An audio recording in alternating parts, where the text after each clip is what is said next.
പായയിൽ നമസ്കരിക്കുന്നത് ജായിസാണ് എന്ന് ഈ ഹദീസിൽ മനസ്സിലാക്കാൻ നബി സ്വല്ലല്ലാഹു അലൈഹി വസല്ലം പായയിലാണ് നമസ്കരിച്ചത്. ഒരു റിവായത്തിൽ പറഞ്ഞിട്ടുണ്ട്, പായ കൊണ്ടുവന്നു, അതിൽ വെള്ളം തെളിച്ചു.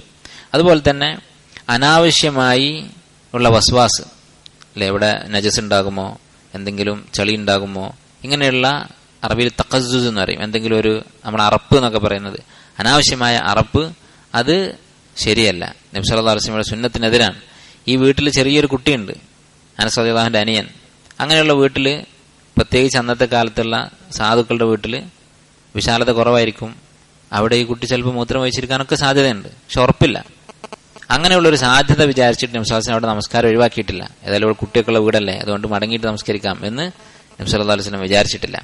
അപ്പോൾ നജസ് ഉണ്ട് എന്ന് ഉറപ്പില്ലെങ്കിൽ അനാവശ്യമായിട്ടുള്ള ഇങ്ങനെ തോന്നല്, ഇവിടെ ഒരു നജസ് ഉണ്ടാകുമോ അല്ലെങ്കിൽ എന്തെങ്കിലും ചളി ഉണ്ടാകുമോ എന്നുള്ളത്, ആ ചിന്ത ശരിയല്ല. ഈ കുട്ടിയെക്കുറിച്ച് ഹദീസിന്റെ ചില റിവായത്തുകൾ കാണാം, മുലകൂടി നിർത്തിയ കുട്ടിയായിരുന്നു. പറഞ്ഞാൽ മുലകൂടി നിർത്തിയിട്ടേ ഉള്ളൂ, 2-3 വയസ്സുള്ളൂ, അത്രയും ചെറിയ കുട്ടിയാണ്. അപ്പം അങ്ങനെയുള്ളൊരു വീട്ടിൽ നമസ്കരിക്കാൻ റസൂലുള്ളാഹി സ്വല്ലല്ലാഹു അലൈഹി വസല്ലം മടി കാണിച്ചിട്ടില്ല. അതുപോലെ തന്നെ അറിയപ്പെട്ട ഒരു ഖായിദ, ഫിഖ്ഹിന്റെ ഒരു ഖായിദ ഈ ഹദീസിൽ നിന്ന് മനസ്സിലാക്കാം. എന്താണ്? എല്ലാ വസ്തുക്കളും ത്വാഹിറാണ്, എല്ലാ വസ്തുക്കളും ശുദ്ധമാണ് എന്നുള്ളതാണ് അടിസ്ഥാനം. അതിന്റെ ശുദ്ധി നഷ്ടപ്പെട്ടിട്ടുണ്ട് എന്നുള്ള യഖീൻ, ഉറപ്പുള്ള വിവരം കിട്ടാത്തിടത്തോളം കാലം എല്ലാ വസ്തുക്കളും താഹിറാണ്. ഇപ്പൊ മൂത്രം ഒഴിച്ചോ എന്നൊരു സംശയം, ആ സംശയത്തിന്റെ പേരിൽ നജസ് ഉണ്ട് എന്ന് വിചാരിക്കേണ്ടതില്ല.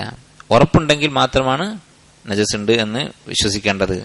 കാരണം നബി സല്ലല്ലാഹു അലൈഹി വസല്ലം ഇവിടെ ആ പായ കൊണ്ടുവന്നിട്ട് അത് നമസ്കരിച്ചു, അതിന് സംശയിച്ച് നിന്നിട്ടില്ല. അവിടെ മൂത്രം വയ്ക്കാനുള്ള ചെറിയൊരു സാധ്യതയൊക്കെ ഉണ്ട്, ചെറിയ കുട്ടിയുള്ളതാണ്, പക്ഷെ ആ സംശയം വിലക്ക് എടുത്തിട്ടില്ല നബി സല്ലല്ലാഹു അലൈഹി വസല്ലം. പിന്നെ വെള്ളം തെളിച്ചു എന്ന് പറയുന്നത് അത് നജസ് ഉണ്ടെന്ന് വിചാരിച്ചിട്ടല്ല. കാരണം നജസ് ഉണ്ടെങ്കിൽ കഴുകണം.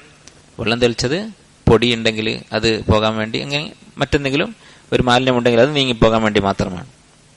അതുപോലെ തന്നെ ഈ ഹദീസിന്റെ മറ്റൊരു ഫായിദ, നമസ്കരിക്കുന്ന ആളുകൾ തനിക്ക് ഏറ്റവും റാഹത്തായി, ഏറ്റവും ആശ്വാസത്തോടെ നമസ്കരിക്കാൻ പറ്റുന്ന സ്ഥലമാണ് തിരഞ്ഞെടുക്കേണ്ടത്.